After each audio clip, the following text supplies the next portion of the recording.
Tá, vamos tentar. Vamos botar toda a matemática do Enem aqui no menor tempo possível. Opa, bora. Então vamos lá. Começando por PA. PA vai cair, tá? Importante saber o quê? Progressão de Termo geral, AN, quem é? A1, A1 somado com quem? N menos 1 N vezes menos 1 vezes vezes a N. razão. Vai que é cair. o termo que está sendo somado a cada coisa. Tá bom. Perfeito. Vai cair a soma dos termos da PA. Pegar o primeiro, A1 somar mais a N vezes N. multiplicar pela quantidade e dividir por 2. 2, soma dos termos da PA. Porém, isso não é a única sequência que vai cair na prova. Pode aparecer PG. PG é interessante saber o termo geral. Quem é o termo geral da PG? A N é igual a quem? A1 vezes Q. Isso tudo elevado a N menos 1. Interessante saber Soma dos a termos soma dos termos da PG finita. A soma dos termos da PG finita é o A1 vezes quem? Q. Isso tudo elevado a N menos 1. E isso sobre Q menos 1. Q menos 1. Importante saber a soma dos termos da PG infinita, A1 sobre 1 menos Q. Além disso, a gente precisa saber da função do primeiro grau, que são as funções afins, como é que a gente pode identificar elas. É a lei de formação, então y é igual a x mais b, a lei de formação. Esse A tem nome, é o coeficiente angular. O B tem nome, é o coeficiente linear. Interessante saber o seu gráfico. Seu gráfico é sempre o gráfico vai ser uma reta. Uma reta. Aqui é onde está o B é onde corta o eixo Y. Perfeito. E o x, onde corta o eixo X é a raiz. Para encontrar a raiz, basta pegar Y igual a zero. A lei de formação igual a zero. Importante saber como encontrar o A. Se eu tenho uma reta crescente, para encontrar o A, eu posso fazer a variação entre quem? Delta Y sobre delta Y, exato, sobre delta X. Para quem é mais avançado, tangente do ângulo alfa, que é o ângulo que essa reta aqui faz com o eixo X. Então, para quem é mais avançado... Se o A fosse negativo, seria uma reta decrescente. Exato. Então, para quem é mais avançado, se o A é maior do que zero, para encontrar o A, a gente pode fazer justamente a tangente do ângulo alfa. E o ângulo alfa é o ângulo que a reta faz com o eixo X, das abscissas. E se for decrescente, aí ela vai estar caindo. E o A não vai ser tangente do ângulo, vai ser menos a tangente do ângulo alfa. Perfeito. Se tiver que encontrar qual é essa reta ponto de interseção entre duas retas. O ponto de interseção entre duas retas a gente encontra fazendo o quê? Igualando as equações das retas. Perfeito. As equações, pega dois pontos que estão aqui, substitui. Questões que aparecem lá, tenho linha do metrô A e B, quero ponto de baldeação. Perfeito. Outra lei de formação de uma função bastante importante que pode aparecer na sua prova, que são as funções quadráticas, que são as funções do segundo grau. O que é interessante saber? Lei de formação. Quem é a lei de formação? X ao quadrado mais bx. Perfeito. Mais quem? Isso. Interessante demais para encontrar as raízes de uma função do segundo grau. E como é o gráfico é uma parábola, que é essa curva. Essa curva tem concavidade voltada para cima. Lembrar que se eu tenho A maior do que zero, a parábola tem concavidade voltada para cima. Se o A é menor que zero, temos a concavidade voltada para baixo. Corta o eixo Y em um ponto bastante importante. Quem é? É o C, que é o termo independente. Aqui são as duas raízes. Duas raízes são os valores que fazem com que o Y E só temos duas raízes aqui porque o delta é maior do que zero. Se é maior que zero, a parábola corta o eixo X em quantos pontos? Às vezes tem duas raízes reais. Se o delta é igual a zero, a parábola corta o eixo X somente em um ponto. A gente chama isso de raiz dupla. Se o delta é menor do que zero, a parábola... Então a parábola está flutuando. Importante saber esse ponto. Ele é bastante explorado. Vai. Que ponto é esse? É o vértice da parábola. Quem é o vértice da parábola quando eu jogo para X? Quem é? Aqui é o X do vértice. Quando eu jogo para Y, eu tenho Y do vértice. Ganhar a velocidade. X do vértice na prova é o quê? Menos B sobre 2A. E o Y do vértice quem é? Menos delta sobre 4A. As questões de máximo e mínimo exploram isso. Importante, não quer fazer Bhaskara. Se não quiser fazer Bhaskara, pode encontrar as raízes de uma equação do segundo grau fazendo soma e produto. Quem é? Menos B sobre A. Quem é o produto? C sobre A. Se não quer fazer soma e produto, tem dificuldade de pensar na hora, não tem agilidade mental assim, aí vai fazer Bhaskara. Delta, B ao quadrado, menos 4AC. Esse delta também é chamado de discriminante. Depois que fizer isso, vai fazer menos B mais ou menos a raiz de delta sobre 2A, vai encontrar as duas raízes, são os dois valores que fazem ela dar zero. Perfeito. Previamente, para a gente entrar na outra função que cai na prova, a gente precisa lembrar das propriedades de potenciação. Deixa eu botar a caneta, tá muito rápido, olha só. Pronto, vai. Quem são as propriedades de potenciação que são interessantes que a gente saiba? Lembrar todo número elevado a zero, quanto é? 1. Todo número elevado a zero vale 1. Todo número elevado a 1, quem é? Ele mesmo. Ele mesmo. Multiplicação de potências de mesma base. Repete a base, soma os expoentes. Então, repete a base, eu vou somar os expoentes. O que a gente pode fazer?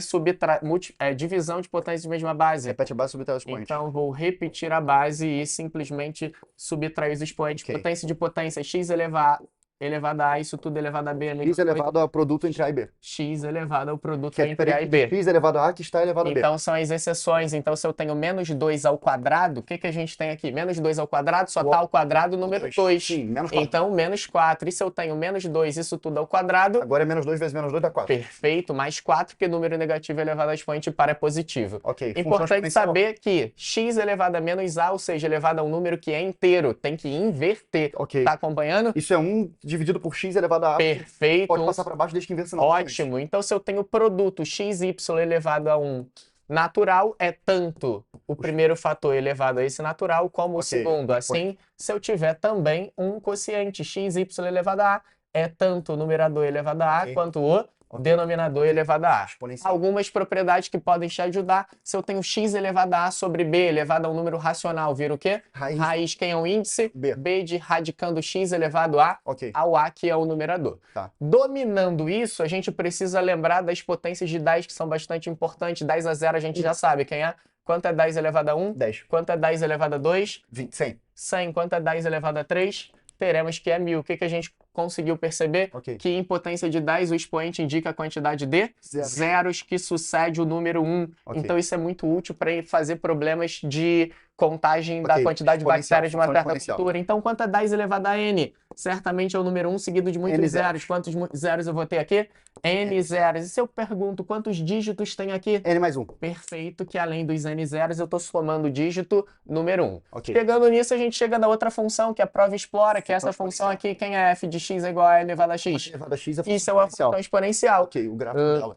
Como é o gráfico de uma função exponencial? É essa curva, isso aqui é o eixo y, isso aqui é o eixo x, claro. Notação importante, que ponto é esse? Esse é o ponto em que o x dele seria quem? Zero. Vou colocar o x0 aqui, então tá cortando no 1. Mas isso é um gráfico de uma função exponencial que é o quê? Crescente, em que a base é um número maior do que? Maior do que 1. Mas eu posso ter o mesmo plano cartesiano, com o eixo vertical sendo o eixo das ordenadas e o x, o eixo das abscissas. Esse ponto é um ponto bastante importante. Que ponto é esse? É a origem. É a origem, e ele tem quais coordenadas? 0 e 0. Lembrando que todo ponto ele pode ser representado de que forma? Um ponto P pode ser representado da forma x e y. X é a abscissa, y é a ordenada. Isso a gente chama de par-ordenada. Para ser crescente, eu precisava que essa base aqui ela tivesse entre 0 e 1. Perfeito. Então, se eu tenho esse número situado entre 0 e 1, eu tenho uma função exponencial decrescente, que ela é assim.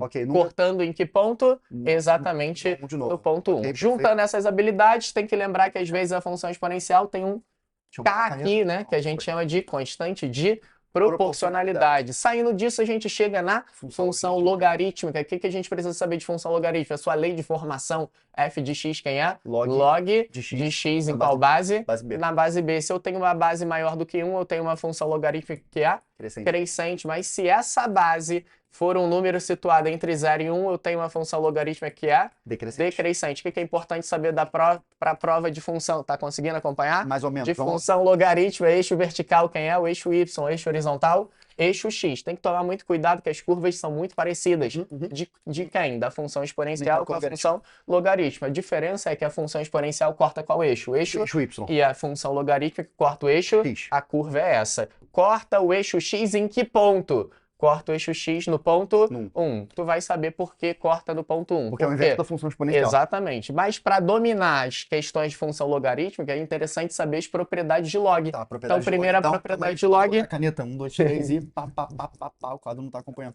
Então vamos lá. A primeira propriedade de log interessante é a definição. Se eu tenho log de A na base B, isso aqui é igual a x. Isso é a mesma coisa que b elevado a x, que é igual a A. Se e somente se o b elevado a x te retornar o A. Tá, ok. Perfeito. Interessante saber que se eu estou calculando o log de menos 4, isso não existe, porque não existe log em que o logaritmando é negativo. Se eu for calcular o log de 8 na base menos 1, não existe, porque não existe log em que a base é um número negativo. E se eu calcular o log de 10 na base 1, não existe, porque não existe log em que a base é a unidade. Aplicando a definição de log, esse elevado a esse tem que retornar esse. Daqui vem algumas consequências. A primeira delas é o logaritmo de A. Na base A, a gente chama de logaritmo da própria base. Quanto vale? 1. O logaritmo de 1. Em qualquer base, isso vale sempre 0. O logaritmo de um produto. O logaritmo de AB, a gente usa direto isso na prova do Enem. Quem é? Log de A somado o logaritmo de B, preservando a base que a gente está aqui, que é o logaritmo do quociente. A base aqui é 10 porque a base não apareceu. Perfeito.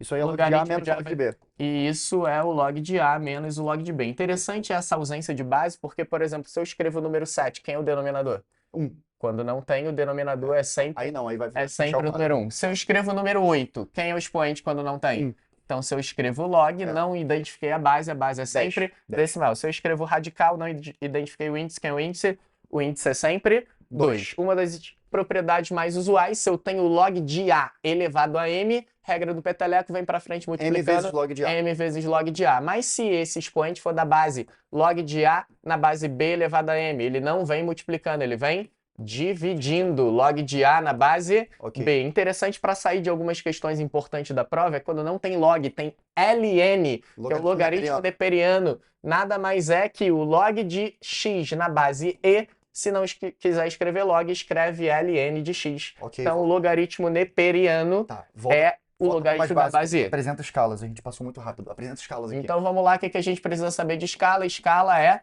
a razão entre a dimensão do mapa e a dimensão da realidade. Real. Quando eu quero diminuir proporcionalmente uma coisa ou aumentar. Importante saber que essa é a fórmula para tu resolver as questões de escala relacionado ao comprimento. Se for superficial.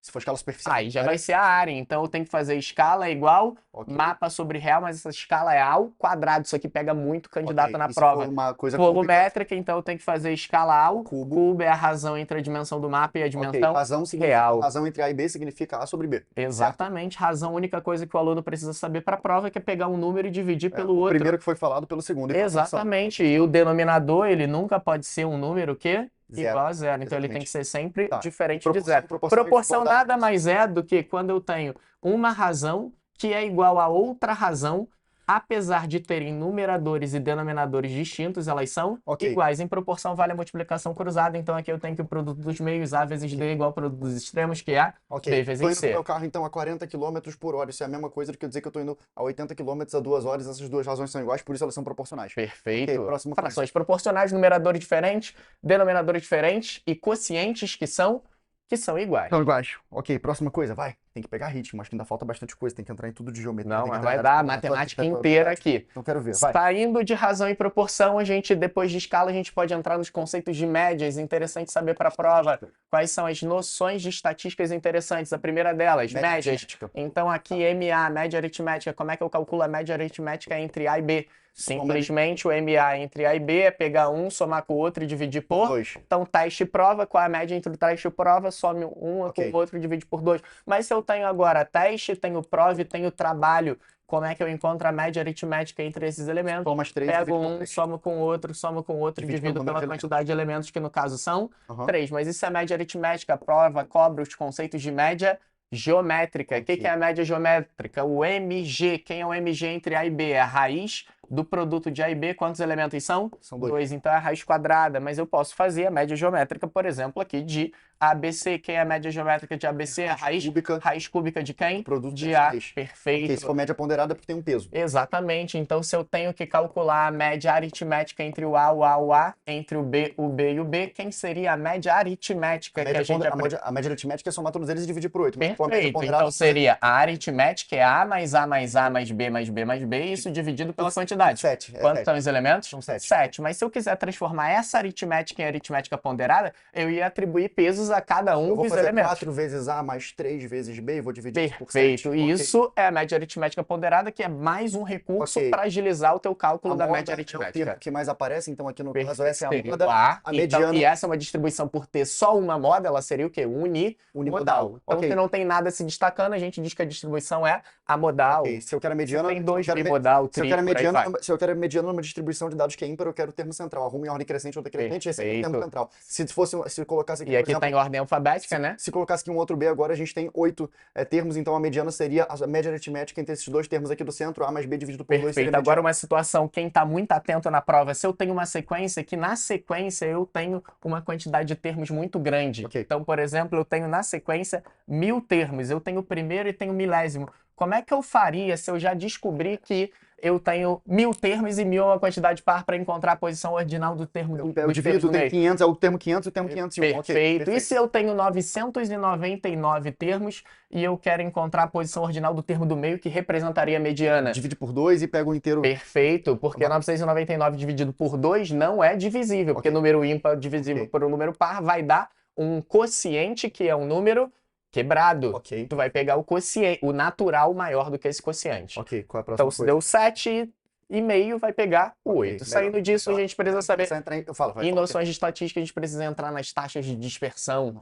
O que são as taxas de dispersão? São duas que a prova cobra. Então, as taxas de dispersão, você vai ter o quê? Uma delas é a variância, a outra que é extremamente importante é você lembrar dos conceitos do desvio padrão. O desvio padrão nada mais é do que a raiz quadrada da variância. E a variância, o nome já está dizendo, o quão variam os dados de uma distribuição. Então, quanto mais dispersos, quanto menos regulares estão os dados de uma distribuição, significa que eles estão variando muito. Se está variando muito, tem muita desvio padrão. Se tiver que calcular aqui a fórmula de fato da variância, faz o quê? Vai pegando a média, menos o primeiro termo, vai pegando agora a soma disso aqui com a média, de novo, menos o segundo termo, vai colocar isso aqui sempre ao quadrado. E isso até tantos termos quanto existirem.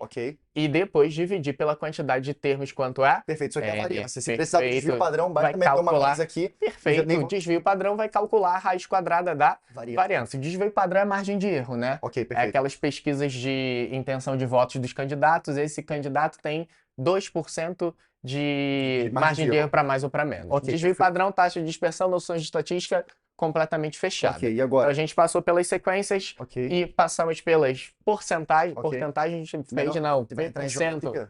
Não, a gente não falou de P%. Não falou de P%. Porcentagem, P%, P sobre 100, eu posso escrever que é P sobre 100. Supondo que eu tenha 20%, eu posso representar a porcentagem de alguma forma. 20% é a mesma coisa do que ser 0,2, mesma coisa do que ser 2 sobre 10, mesma coisa do que ser 20 sobre 100. E tudo isso é equivalente. É 20% a mesma coisa. Ou representação através de figuras. Eu tenho aqui de 5 partes. E essa questão já caiu no Enem, é o quadro preenchido na prova. Perfeito. E agora? É um quadro negro, inclusive. Porcentagem, interessante saber os percentuais de aumento e desconto. Se eu tenho um produto que por algum motivo aumentou em 10% e logo em seguida ele aumentou em 10% de novo, não é para marcar que ele aumentou em 20%, que aumentar em 10% é multiplicar por 1,1. Aumentar em 10% de novo, a gente já é muito ágil. Por 1,21. Perfeito, aumentou em 21%. Mas às vezes acontecem algumas coisas esquisitas. O preço de algum determinado produto, ele foi lá e aumentou em 100%. E depois ele foi lá e aumentou em 200%. E depois ele foi lá e aumentou em 800%. O que aconteceu com o aumento real final dele? Sei lá, o aluno multiplicado por 2 aqui. Perfeito. Foi multiplicado por 3. Perfeito. Foi multiplicado por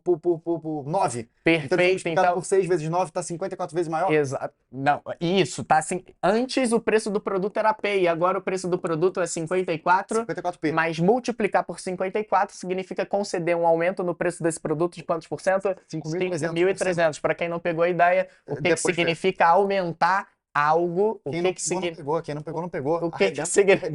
O que significa aumentar algo, por exemplo, em 1000%? Tá acompanhando? Tá 9.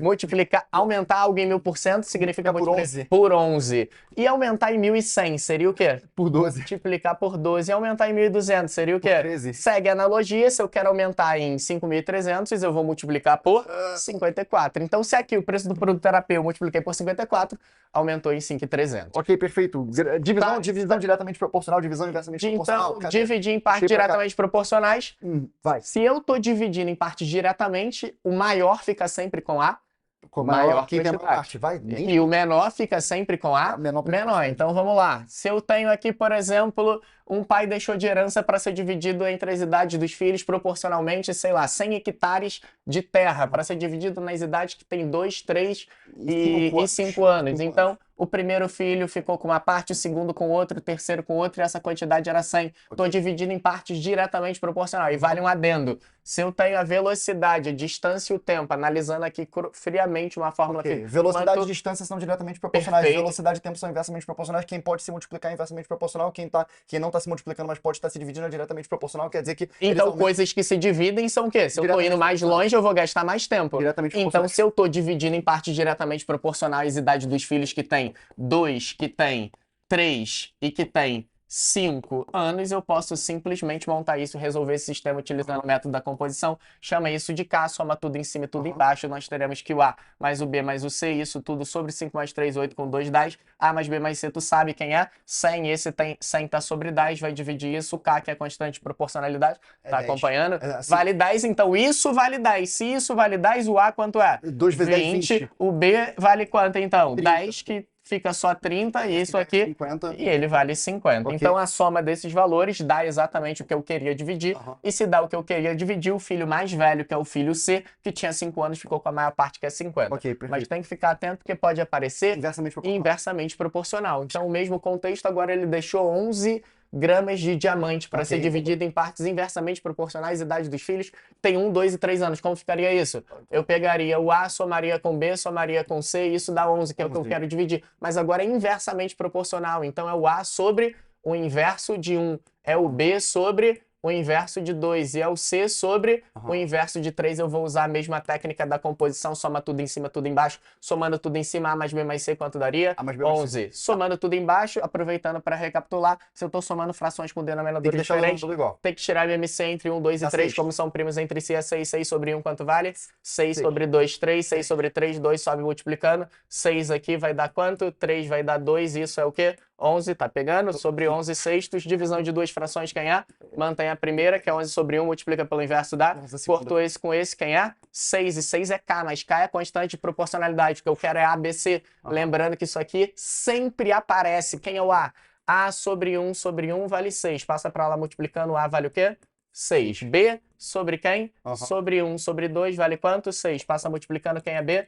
3. E C sobre 1 sobre 3 é igual a 6. Passa multiplicando 6 vezes 1/3, quanto é C? 2. Se eu estou dividindo em partes inversamente, o filho mais novo, que era o filho de 1 ano, ficou com mais diamante, que está com 6 gramas. Se quiser tirar a prova real, soma os 3, tu vai ter exatamente o valor que tu queria dividir. Divisão em partes. O 4 tá ficando muito pesado. Vamos perder tempo por causa disso. Não, mas vai dar. Vamos lá. Outra coisa importante para a prova. Se eu chego e coloco uma fórmula extremamente extensa, que são as famosas fórmulas de analisar grandezas. Pronto, agora foi. Se eu chego aqui e escrevo S é igual a vezes B vezes X vezes D sobre K. Aqui. K elevado ao cubo vezes J, e faço as perguntas se as coisas são diretamente ou inversamente. Vamos, Assad? Vamos. SA, direto ou inverso? SB, direta. SX, direta. SD, direta. AIK, direta. AIJ, direta. BIK, direta. BIJ, direta. X e K, direto. X e J, direto. J e K, inverso. X e D, inverso. B e A, inversamente proporcional. SK, inversamente proporcional. SJ. Inversamente Então, proporcional. coisas que se multiplicam são inversas, coisas que se dividem são diretas. Essa questão tá lá sempre. Ok, 1 metro cúbico, mesma coisa do que 1000 litros. Decímetro cúbico, importante saber. Um decímetro cúbico. 1 ml. Não, 1 centímetro. 1 litro. 1 ml, 1 litro, perfeito. 1 decímetro cúbico é 1 litro, então vamos lá. 1 decímetro cúbico é exatamente igual a 1 litro. 1 litro. 1 centímetro cúbico é exatamente igual a 1 mililitro. 1 ml. Interessante saber isso. 1000 litros. As unidades de capacidade, quilômetro, hectômetro, decâmetro. Ok, tempo, 1,5 E unidade de comprimento, tá? 1,5 hora. 1,5 hora. 1,5 horas não é 1 hora mais 50 minutos. Vai ter essa opção. 1,5 horas é 1 hora e meia. mais 0,5 hora. Okay. E tu sabe que 1 hora na unidade de tempo equivale a 60 minutos. Então 0,5 seria 0,5 vezes 60, que seria 5 décimos vezes 60. Corta e corta, isso seria 30. Eu mostrei para você, mas esse cálculo é mental. Eu tenho 1,2 horas, não tenho 1 hora e 20 minutos, eu tenho 1 hora e 12 minutos. Exatamente, cálculo mental. Perfeito. Só falei aqui das unidades de transformação em sistemas de medidas. Interessante saber a unidade de comprimento. Quilômetro, hectômetro, o quê? Decâmetro, metro, decímetro, centímetro e milímetro. Unidade de comprimento, de área, tudo ao quadrado, de volume, tudo ao cubo, de capacidade, quilolitro, hectolitro, decalitro, litro, decilitro, centilitro e mililitro. Só lembrando, quero andar para a direita, multiplico por 10, quero vir para a esquerda, divido por 10 no conceito de múltiplos e submúltiplos. Lembrando que se tiver o quadrado, cada casa vai valer por 100, se tiver o cubo, cada casa vai valer por 1000. Interessante que, caso caia alguma outra conversão necessária, a prova vai legendar. Normalmente as unidades de capacidade são os que ele exige. 1 hectare, 1 hectômetro quadrado. Agora vamos ter que entrar em geometria. Vai demorar um tempo porque o quadro está começando a travar, porque tem muita coisa. Tá aqui, geometria. Pra gente começar em geometria, vamos começar a colocar as informações básicas. Conceitos primitivos, vai falando enquanto eu Então vamos começar lá no ponto reto e plano, né? Então ponto... Botei aqui, calma aí. Ih, tá no sólido. Então ponto, né? Ponto, reta. Ele é adimensional. Exatamente. Reta, conjunto de infinitos pontos alinhados. E aqui eu tenho o nosso plano.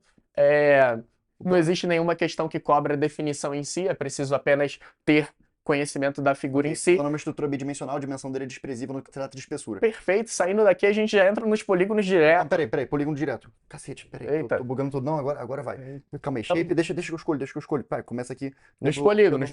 Quadrado, ó. Então, é importante saber... Eita, agora é interessante saber o quadrado, todos os lados que são o quê? Iguais. Importante 4 ângulos internos que são iguais. Interessante saber se todos os lados são iguais, tudo é L. Interessante saber o perímetro. Lembrando que perímetro é 2P, porque o semiperímetro, que é metade, é só o P. Então 2P tem que ser o dobro. Perímetro do quadrado, intuitivo, vale o quê? 4L. Diagonal de um quadrado, tem que saber... L raiz de 2. Perfeito. Lado raiz de 2, essa é a diagonal do quadrado, tem que saber a área do quadrado. Quem é a área do quadrado? L ao quadrado. Bebe água. Área do quadrado. Se tem aqui num retângulo, vale praticamente a mesma coisa, que a gente vai chamar de base, que a gente vai chamar de altura, que tem 90 graus. A área dele é a mesma coisa do que base vezes altura. Se eu precisar descobrir aqui qual é a diagonal dele, vou ter que fazer um Pitágoras. O Pitágoras aqui, a gente vai calcular, supondo que isso aqui seja um triângulo retângulo, porque de fato a gente vai fazer b ao quadrado mais h ao quadrado. Isso aqui é igual à diagonal que eu quero, que é a diagonal ao quadrado. Executo isso aqui, é o Pitágoras. Pitágoras funciona para triângulo retângulo, que tem aqui 90 graus. Isso aqui a gente pode chamar de um cateto, isso aqui pode chamar de outro cateto, isso aqui pode chamar de hipotenusa. Pitágoras é isso aqui, a ao quadrado é igual a b ao quadrado mais c ao quadrado. E se tu já quisesse calcular a área desse triângulo retângulo? Para calcular a área de um triângulo retângulo, a gente pega o produto dos catetos, que no caso tu chamou de base de B e C, isso sobre 2. Então é o semiproduto dos catetos. Semi é a metade. Quem seria a área desse retângulo? Pegar a base e multiplicar pela altura. Quem seria o perímetro desse retângulo, que seria o 2P? 2H mais 2B. Perfeito. Então seria 2B somado com 2H. Essas são relações extremamente importantes e usuais dos principais e mais simples polígonos que a gente vai encontrar na geometria plana. Outros já muda daí. Saindo daí, saímos do triângulo, mas faltou um triângulo mega importante que a prova explora demais. A tecnologia está sendo menos veloz do que essa aula. Então vamos lá, se eu tenho um triângulo, esse triângulo é importantíssimo para a prova, ele é um triângulo equilátero, tem todos os lados iguais, os ângulos internos dele são iguais a quanto? 60 graus. 60, 60 e 60, então interessante aqui Soma dos ângulos internos de qualquer triângulo é 180 graus. Perfeito. Soma dos ângulos internos de um polígono que tem 3 lados seria 180 graus, e isso vem porque a soma dos ângulos internos de um polígono regular pode ser n menos 2, onde n é o número de lados. Como ele é regular, tem todos os lados iguais. Se eu quero encontrar o ângulo interno, bastaria pegar a soma dos ângulos internos e dividir pelo total de lados. A área dele pode ser calculada além de base vezes altura sobre 2, pode ser L ao quadrado, raiz de 3 sobre 4. Se a área é isso, quem é a altura? Ou faço Pitágoras, porque a gente sabe que aqui é metade do lado e aqui é a altura e aqui é o lado, ou eu uso o lado raiz de 3 sobre 2. Mas tu sabe que a prova do Enem é uma prova a tempo, tu tem que imprimir bastante velocidade. Então, a gente tem um círculo, triângulo equilátero. Esse círculo é o raio do círculo, é o segmento que vai do centro dele, toca aqui numa das bordas dele. Isso aqui é o raio, isso aqui pode ser considerado o diâmetro dele, que é 2 vezes o raio. Se a gente quer saber a área do círculo, a gente pega πr ao quadrado. Se a gente quer saber o comprimento da circunferência, a gente faz com 2πr. E agora, se a gente quer saber o setor circular, tudo aqui é 360 graus. Se quer saber qual é a área que tem aqui em 30 graus, basta fazer uma regra de 3. Se a área completa está em 360 graus, então... Perfeito. O setor circular é a fatia da pizza, que é o ângulo θ. Então, tu sabe que a área inteira vale πr ao quadrado. Πr ao quadrado está para 360 a área do setor circular, então estaria para o ângulo θ. Ok, 360 graus é a mesma coisa do que, se a gente for medir em radiano, a gente tem 2π radianos. Perfeito. E tu fez aqui em relação à área da fatia da pizza, mas se eu quiser encontrar o comprimento do arco, o comprimento do arco eu vou chamar de L, vale a mesma coisa. A mesma coisa com 2πr. O perímetro inteiro vale 2πr, que é 360 graus, e o comprimento do arco, que é L, vai valer aqui para o ângulo θ. Importante saber que o diâmetro é igual a quanto? 2 vezes o raio. Se o diâmetro é 2 vezes o raio é o diâmetro sobre 2. Alguns pontos importantes, esse cara é o centro. Isso é uma circunferência, lugar geométrico dos pontos que equidistam de um ponto fixo. Que ponto fixo é esse? É o centro. Isso é o raio, isso aqui é o diâmetro, isso aqui é uma corda, isso aqui é uma flecha, isso aqui é um arco, isso aqui é o setor circular. Mas o setor circular, que é a fatia da pizza, se eu pegar uma tesoura e cortar isso, apareceu esse segmento. Esse segmento tem nome, que é a borda da pizza. Ele é o quê? ele é o segmento circular. Como é que encontra a área do segmento circular? Isso aqui é o raio, isso aqui é o raio, isso aqui é o ângulo θ.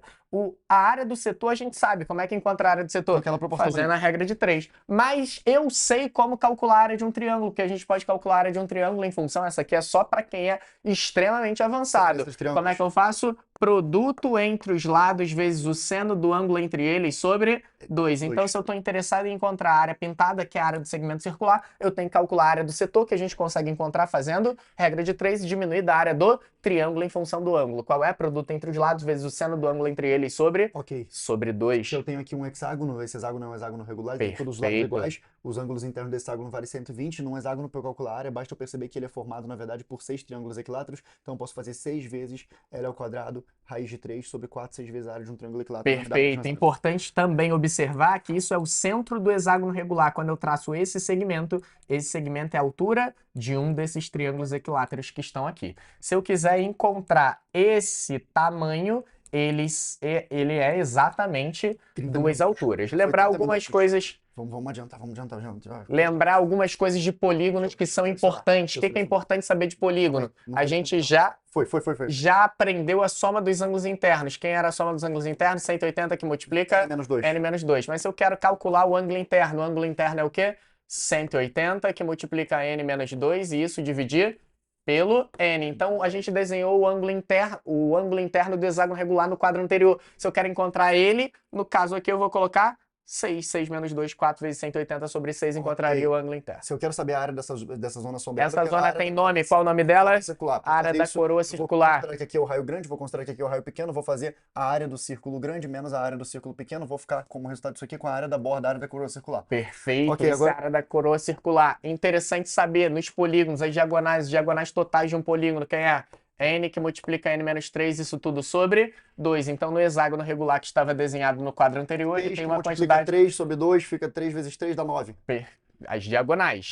São 6. São 6 vezes 3, 18 sobre 2 são 9. Tá. Ótimo.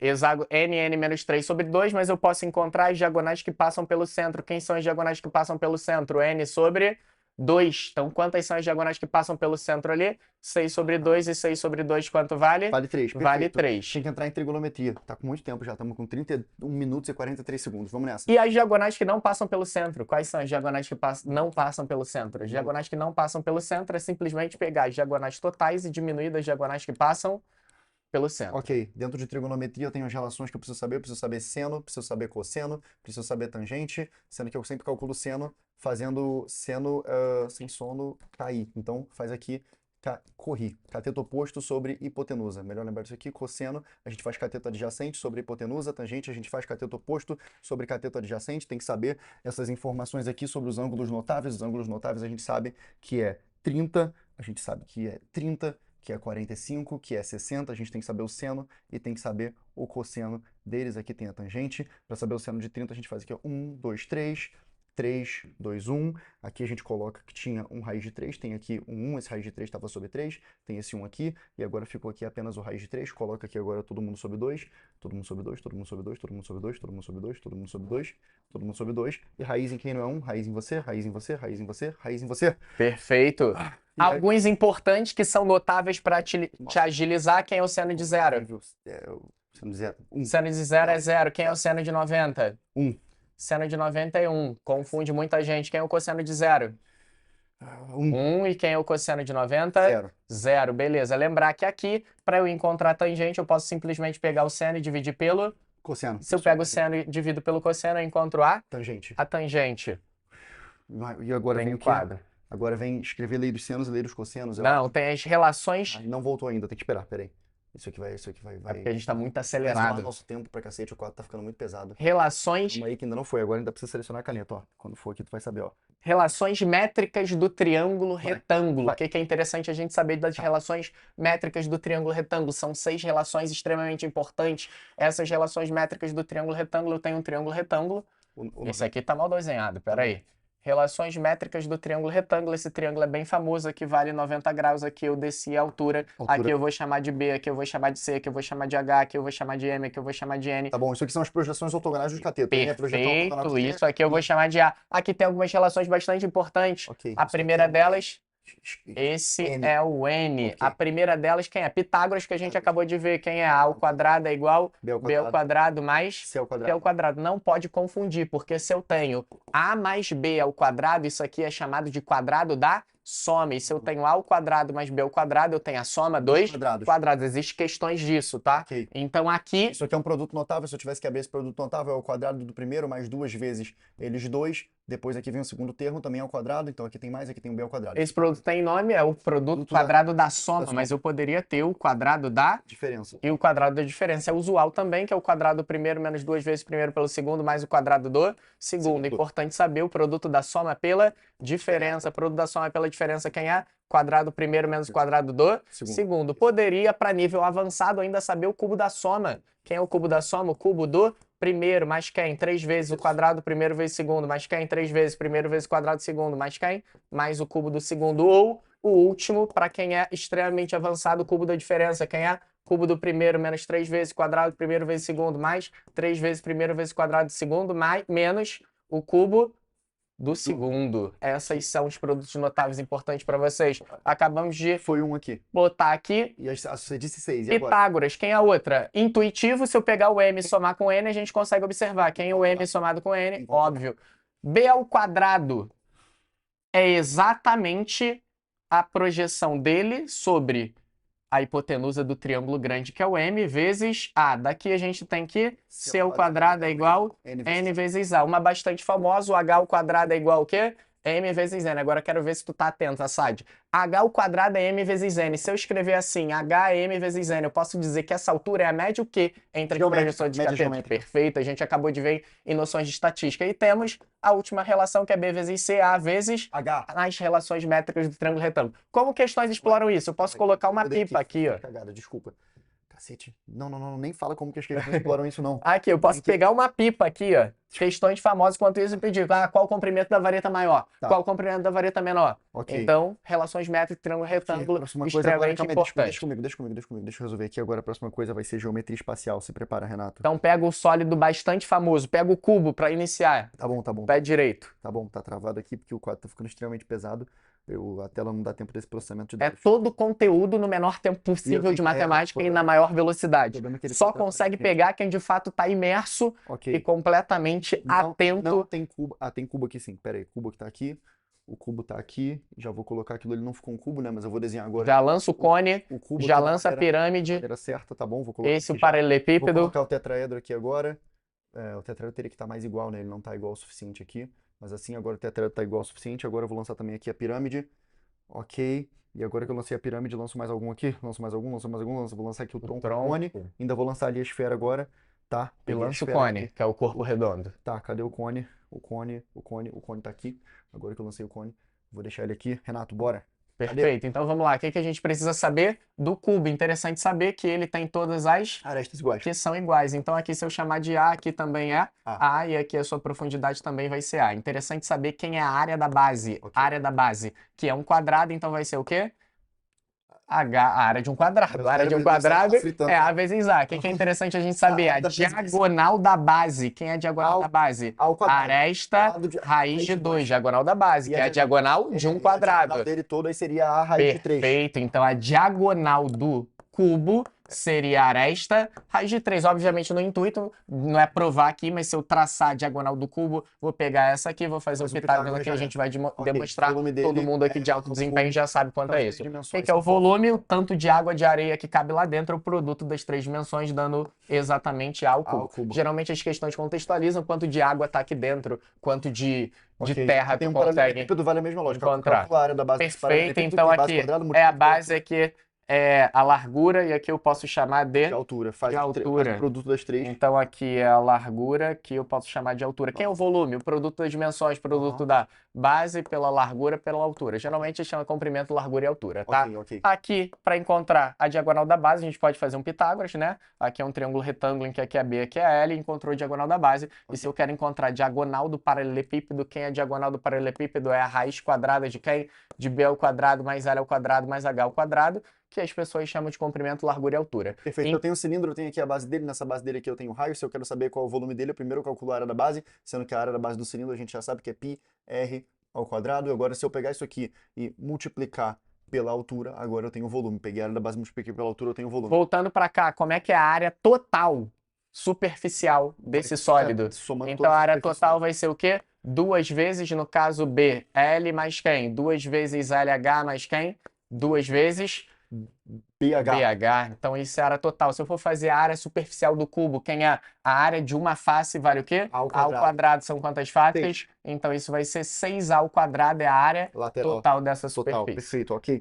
Tu colocou do cilindro o volume. Quem é o volume? PR ao quadrado vezes H. A altura. Mas tem que saber que o diâmetro é igual a quantos raios?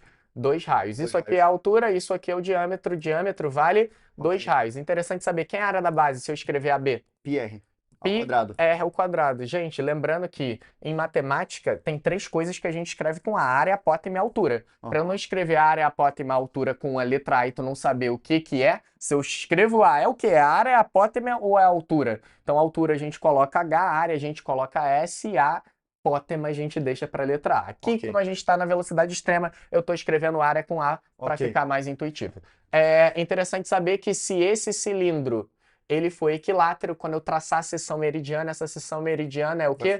Tem a altura, que é exatamente igual ao diâmetro. O diâmetro é igual à altura, e isso aqui forma um quadrado se esse cilindro for equilátero. Lembrando que a planificação desse cilindro, se eu tenho um cilindro, pegar uma tesoura e desmontar ele, eu vou ter um retângulo, cujo essa parte do retângulo é o comprimento da circunferência. Quem é? 2πr, isso é a altura. Quem é? H. Então, se eu peço a área total do cilindro, quem seria a área total? A área da base, mas são quantas? 2. Então seria 2πr ao quadrado mais a área lateral. Quem é a área lateral? A gente acabou de ver ali. 2πrh. Área total de um cilindro. Não, ó. Quem é aqui? πr ao quadrado. Quem é aqui? πr ao quadrado. Quem é a área lateral? Tá, beleza. Se eu tenho aqui uma pirâmide, também vai ser a mesma coisa que eu vou multiplicar a área da base vezes a altura, porém eu vou dividir por 3. Então, supondo que aqui seja um retângulo, a gente faz a área da base, multiplica pela altura dela, a altura vai ser calculada aqui do centro até esse pico dela, e a gente divide por 3 e vai encontrar o volume da pirâmide. E aqui no cone é a mesma coisa, vai fazer a área da base, que é πr ao quadrado, porque isso aqui é um círculo, vai multiplicar pela altura dele, porém agora vai dividir por 3 para encontrar o volume dele. Se aqui for um tronco de cone, a gente vai fazer o volume do cone original, vai subtrair o volume desse cone pequenininho que está aqui, vai ficar com o volume do tronco do cone, isso aqui é muito importante. E agora, pronto, temos que acelerar. A gente precisa pegar tudo. Agora vem... Não, volta aqui, calma. Aqui a gente está numa pirâmide. Para calcular o volume dessa pirâmide, como é que a gente calcula o volume da pirâmide? Pega a área da base, que no caso isso aqui é uma pirâmide se for quadrangular. Vai pegar a área da base, que vai ser o que? L ao quadrado vezes a altura, isso dividir por 3. Lembrando que para encontrar a altura, tu pode fechar isso aqui, né? Se isso é um quadrado, isso é metade da diagonal. Isso é a altura da pirâmide, isso é a aresta da pirâmide. Vai formar o quê? Pitágoras. Mesma coisa acontecendo aqui no cone, né? O que a gente tem aqui? A geratriz. E aqui nós temos a altura. O que a gente tem aqui? O raio. Óbvio que aqui a gente tem Pitágoras. G ao quadrado é igual a quem? H ao quadrado somado com raio ao quadrado. Outra interação importante... aquela linha que foi rotacionada em torno de um eixo 360 graus para formar a figura que é um sólido de revolução. Perfeito. Então a planificação desse cone é exatamente essa figura. Aqui eu tenho um ângulo θ, isso aqui é a minha geratriz, isso aqui é a minha geratriz, isso aqui é o perímetro da circunferência da base, porque na hora de fazer... Quem é o volume do cone? Diz pra mim, volume do cone, área da base, PR ao quadrado, vezes quem? Vezes a altura sobre quem? 3. Sobre 3, isso é o volume, tá? Se eu quero calcular a área lateral do cone, quem é a área lateral do cone? PRG. A área lateral é PRG, então quem é a área total? Diz pra mim a área total do cone. Vai ter a área lateral, PR ao quadrado. PRG mais o πr ao quadrado. Lembrando que se o cone é equilátero, isso aqui é um triângulo equilátero, que é a seção meridiana dele. Relação de Euler aqui em cima. Falta geratriz e diâmetro. E esse diâmetro é igual a geratriz para o cone C. Relação de Euler, o que a gente precisa saber na prova de poliedro? V mais F é igual a mais 2 e 3 vezes o número de faces triangulares, mais 4 vezes o número de faces quadrangulares, mais 5 vezes o número de faces pentagonais, mais 6 vezes o número de faces hexagonais, mais tantas faces em tais formatos. Isso é igual o dobro do número de arestas. Isso é a única coisa que tu precisa saber de poliedro. Cara, fechou. Agora análise combinatória. Não, volta para a esfera. Escreve aqui agora. Então, se eu tenho mais... Calma aí. Deixa eu botar aqui a caneta. Se eu tenho uma esfera, o que é interessante a gente saber de esfera? 4/3 de πr ao cubo vai ser o volume dessa esfera. Cadê? Pronto, foi. 4/3 de πr ao cubo. Então, se eu tenho aqui a esfera, interessante saber que aqui eu tenho o centro da esfera. Se eu traçar esse segmento, eu tenho o raio. E o diâmetro a gente sabe que é exatamente igual a 2 vezes o raio. Interessante saber a área da superfície esférica. Quem é a área da superfície esférica? 4πr e quem é o volume? 4 terços de quem? πr ao cubo. Isso aqui é o que importa para você. Lembrar que às vezes a prova inventa de colocar uma calota, tá? Peguei a esfera, cortei em cima, surgiu 2 calotas. Quando acontece a calota, tem que ficar atento nesse jogo de triângulo aqui, ó. Raio da circunferência que ficou em cima, distância entre os 2 centros, e aqui o raio da grande vai fazer um Pitágoras, tá? Para fechar isso aqui, combinatória. Então, na combinatória, é interessante saber quem é 0 fatorial. 0 fatorial é 1. Quem é 1 fatorial? É 1. Quem é 2 fatorial? Produto de 2 vezes 1, que é 2. Quem é 3 fatorial? 3 vezes 2 vezes 1, que são 6. Então, quem é n fatorial é o produto de n pelo seu antecessor, e por aí vai. Sim? Ou eu posso representar como n menos 1 até o número 1 quando eu parar. Basta que eu multiplique as possibilidades. Se eu tenho um guarda-roupa com 4 calças, 3 blusas e 2 chapéus, 4 vezes 3 vezes 2 vai dar... Perfeito. Então, melhor, se eu estou na cidade A, eu quero chegar até a cidade C passando por B. Como é que eu faço para fazer isso? Aqui tem 2 rotas. Aqui tem 4 rotas. Daqui para cá... 3 vezes 4 são 12 as possibilidades de eu me deslocar. As questões clássicas. Tu tem 3 tênis, mas você tem 4 meias. Como é que tu pode combinar tênis com meia? Simplesmente, quero um tênis e uma meia, vai pegar, princípio múltiplo, 3 vezes 4, quem é isso? Chega de explicar. 12. Fórmula, taca a fórmula. Então, daqui a gente pode chegar ao quê? Pega o teu nome, qual o total de anagramas da palavra Pedro? O que são os anagramas? Número de palavras com sentido ou não que eu consigo formar misturando essas letras. Então, por exemplo, se eu te entrego a palavra porta, quantos anagramas tem a palavra porta? 5 fatorial. 5 fatorial, tu conhece, quem é? 5 vezes 4, 20, vezes 3 vezes 2, 120. 120, então a palavra porta eu consigo formar 120 anagramas, mas essa é a palavra recordista, porque ela tem a maior quantidade de anagramas com sentido. Pensa rápido comigo, vê se tu consegue acompanhar. Porta é um com sentido, quem é o outro? Parto. Parto é outro, quem é o outro?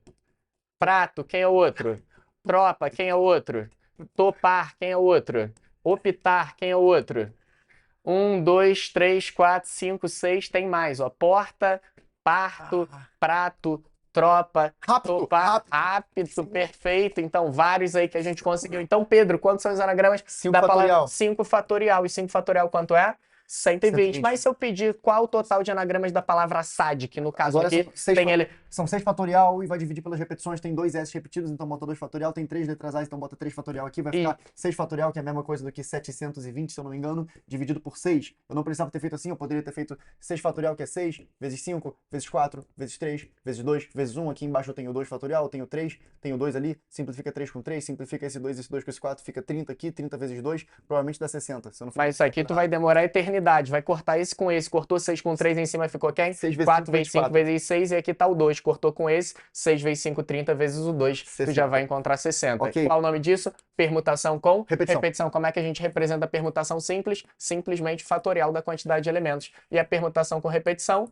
Se eu tenho repetição de alfa, beta, teta elementos, é simplesmente n fatorial dividido pelo fatorial de alfa, teta, beta elementos. Ok, importante sair das permutações. Permutação circular. Permutação circular, eu tenho formas de dispor pessoas ao redor de uma mesa circular, ao redor de formar ciranda, sentar para comer pizza. O que a gente calcula? Permutação circular de n elementos é simplesmente pegar n menos 1 fatorial. Com 4 pessoas, então tem 3 fatorial formas delas se sentarem aqui. Perfeito, eu quero colocar 4 pessoas em uma roda gigante com 4 lugares, 4 menos 1 fatorial tem 6 formas distintas. Vamos dar o arremate final agora, só preciso agora terminar.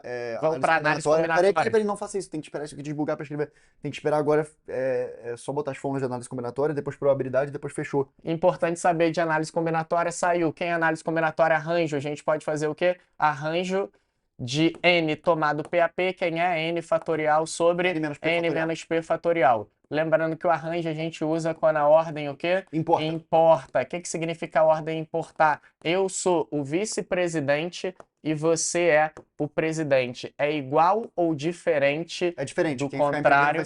Perfeito. Então, se o vice-presidente é o A e agora o vice-presidente é o B, na hora vai ser o A. 48 minutos. Então, o que é a combinação? Combinação de NP, quem seria? N fatorial sobre o quê? N menos P fatorial, N menos P fatorial, a gente usa combinação quando a ordem não importa. Quando a ordem não importa. Então, por exemplo, eu apertar tua mão é a mesma coisa que apertar tua mão. Você apertar a minha. Eu jogar xadrez contigo é a mesma coisa que tu jogar comigo. Jogar ping-pong contigo é a mesma coisa. Probabilidade de casos favoráveis sobre casos possíveis. Pega todos os casos possíveis e coloca aqui os casos favoráveis. Se a gente pode ter probabilidade com restrição de espaço amostral, quando a gente já coloca um sabendo que, sendo que, retira aqui do espaço e faz os casos favoráveis da mesma forma. E como é que eu encontro os casos totais? Em probabilidade, o total é sempre o quê? 100%. E 100% a gente aprendeu em porcentagem, que é 100 sobre 100, 100 sobre 100, quem é? É a unidade. Lembrando da probabilidade complementar. Se a chance de algo ser verdadeiro é 1/7 e de ser falso, é 6/7. 6/7. Se a chance de ganhar é 2/11 e de perder 9/11. Se a chance de você passar, vou botar uma chance bastante elevada, é 25 30avos. Qual a chance de não passar? 5/30. Isso a gente chama de probabilidade complementar. Probabilidade complementar tu pode fazer mental ou fazer a chance de um evento acontecer, mas a chance que o evento tem de não acontecer é igual a 1. E esse 1 tu sabe quem é? O 100%. Isso é óbvio. A chance de algo acontecer com a chance de algo não acontecer é sempre igual a 1.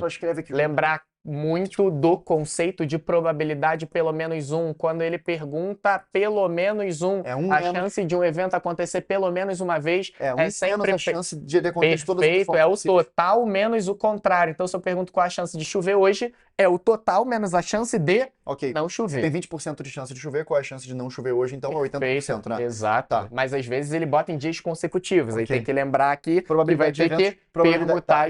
E probabilidade de eventos consecutivos a gente vai multiplicando, né? Eu quero que aconteça isso e isso. Perfeito. Então lancei 2 moedas ao acaso, qual a chance de cair cara e cara? Então a chance de cair cara e cara. Lembrando que o E da ideia de princípio, multiplicativo ou a ideia de princípio. Aditivo. Então lancei 2 moedas, tanto faz simultaneamente ou sucessivamente, que era a chance de cair uma cara e uma cara. Chance de sair cara, meio. Chance de sair cara, meio. Meio com meio, quem é? 1/4. Tomar cuidado que às vezes eu posso pedir chance de cair cara e coroa. Tu vai fazer meio vezes meio e vai errar. Porque não necessariamente a primeira moeda vai sair cara e a segunda moeda vai sair coroa. Tem que lembrar de fazer o quê?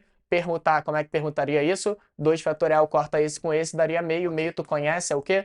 0,5, que tu pode escrever 0,50, pode escrever 50 sobre 100, ou simplesmente escrever 50%. Só escreve juros compostos, não explica juros compostos. O que a gente precisa saber de juros? Não pode bater simples, juros simples. Capital, taxa vezes o tempo. Como é que eu encontro o montante nos juros simples? Basta pegar o capital e somar com juros. E juros simples, o gráfico é sempre uma exponencial. reta. Por quê? Porque a taxa incide sempre sobre o capital inicialmente aplicado. De juros compostos, vale a mesma coisa. O capital é exatamente, o montante é C mais J, mas para eu encontrar o montante, eu tenho que pegar o capital 1 mais I elevado a T. Lembrando que isso geralmente cai nos conceitos que a gente estudou inicialmente de log. Em juros compostos, a taxa não incide sobre o capital inicialmente aplicado, e sim sobre o capital imediatamente anterior. Qual o gráfico de juros compostos a gente já estudou? Exponencial. Exponencial, perfeito. Só falta uma coisa, função trigonométrica. Deixa eu selecionar aqui, tu amassa a função trigonométrica muito rápido pra gente sair do vídeo. Não pode bater 1 hora. Não pode bater 1 hora. Cadê a caneta? Não tá voltando. Eu não posso cortar o vídeo, não posso acelerar o vídeo, senão não vai ficar... Calma aí. Vai sair, vai carregar. É porque tá muito veloz. Então vamos lá, o que a gente precisa de função trigonométrica? 52 minutos e 27 segundos. Assim como a gente tem uma lei da função do primeiro, que é o quê? F de x é igual a x mais b. A gente já viu tudo sobre ela aqui. A lei de segundo, ax ao quadrado mais bx mais c. A gente já viu tudo. A lei de uma função exponencial, quem é? A elevado a x. Quem é de uma função logarítmica? Log de x na base b. Agora a gente está vendo a função trigonométrica. F de x é igual a mais b vezes seno de cx somado com d. Esses são os parâmetros importantes para vocês saberem. Então, ainda que a função seja seno ou cosseno, nesse caso eu tenho uma função seno e aqui eu tenho uma senoide, então o que o A faz? O período é o tempo que leva para x. Isso aqui é o período, daqui até aqui é o período, eu tenho 2π, tá? Isso aqui é π. Se tu parar para reparar, de fato, aqui é quanto? π sobre 2. Π sobre 2 quanto é? 90. Quem é o seno de 90? É 1. Quem é o seno de 3π sobre 2, que é 270? Quanto vale aqui? Menos 1. O período é daqui até aqui, então uma função senoide, o período dela tem quanto? Tem 2π, que é o tempo que ela vai demorar para terminar esse ciclo. O cálculo do período é 2π sobre o módulo de C. Perfeito. E quem é o cálculo do período? 2π sobre o módulo de C. Então, nessa função, o que o A faz? O A desloca a curva senoide de amarelo para cima e para baixo. que o B faz? O B aumenta a amplitude, que no caso é a distância entre o pico e o vale. O que o C faz? Opa, eu falei seno de CX, mas escrevi só seno de X. Seno de CX. O que o C faz? Aumenta o período. O que o D faz? Desloca para a direita ou para a esquerda. Modifica o período, não necessariamente aumenta, né? Exato. Perfeito. Modifiquei ele. Aí a regra é, para aumentar eu tenho que dividir. Para eu diminuir, eu multiplico. Se eu pego o A, eu vou deslocar para cima. Se eu somar, se eu diminuir, eu vou deslocar para baixo.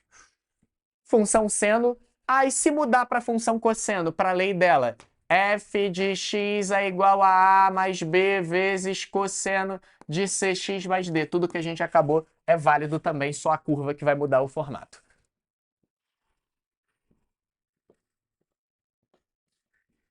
Será que carrega? Impossível colocar tudo na mesma tela. Será que carrega? É impossível colocar tudo na mesma tela. É uma foto muito pesada. Impossível. Toda a matemática do Enem.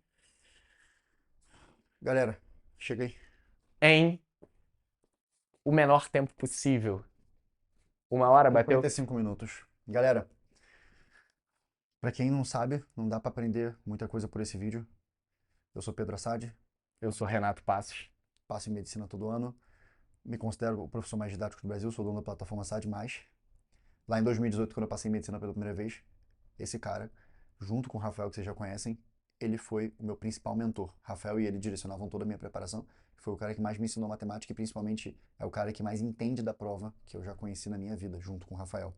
Então, esse vídeo aqui é apenas um aquecimento porque está por vir. Muitas coisas estão por vir. Uma delas é o vídeo Toda a Matemática do Enem em 12 horas. Dessa vez sim, com extrema didática. E eu e Renato conduzindo o vídeo. Se ainda não aconteceu a Black Friday da plataforma SAD, que vai ser a melhor Black Friday de toda a história do Nicho Enem, eu garanto isso, clica aqui porque dia 3 eu vou fazer uma live e vou te dar as informações sobre a oferta. Mas se já aconteceu, você pode comprar aqui por baixo, tá bom? Renato, muito obrigado. Foi demais.